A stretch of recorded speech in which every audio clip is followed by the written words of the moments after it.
През главата ми препускат мисли, рядко ме оставят в покой.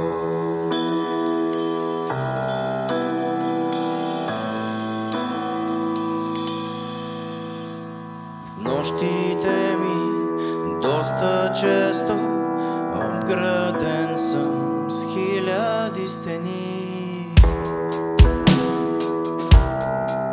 и чакам паника.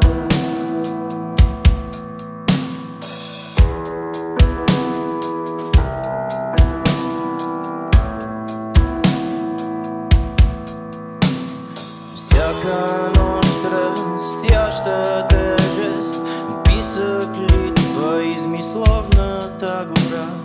Пишно утро, очаквам свежест, малко осветено освеща и този бар.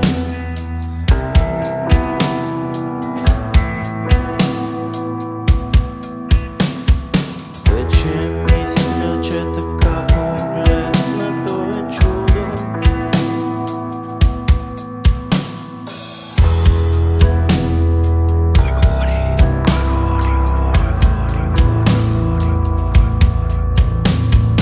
Вече мисля, че така погледнато е чудо.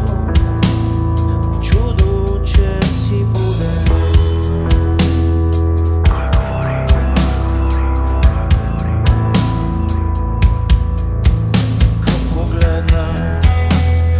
Вътре в моя дух виждам смисъл, но и празнота. Дъх пресечен и наострен слух. Втори преход към ту тишина, изплуват спомени.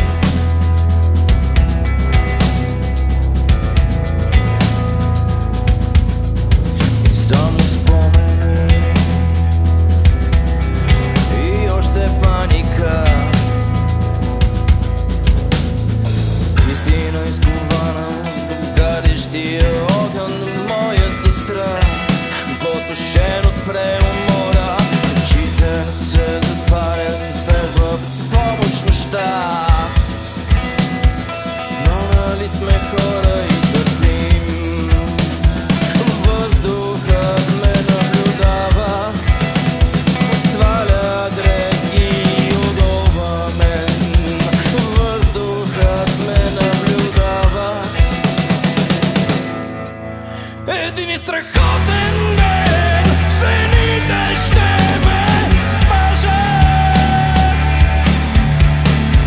Насред разруха и вътре съм и аз. В развалини и грохот, но човек се ражда. Под пластикава ступане от прах. Няма паника.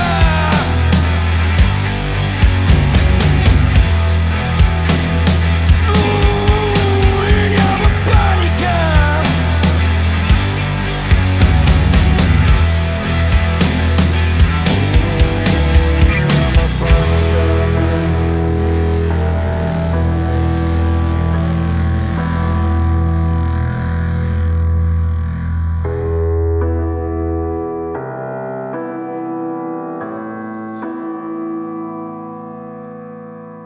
Няма паника във вечността.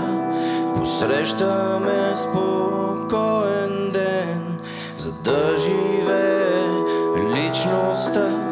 Човека трябва да умре.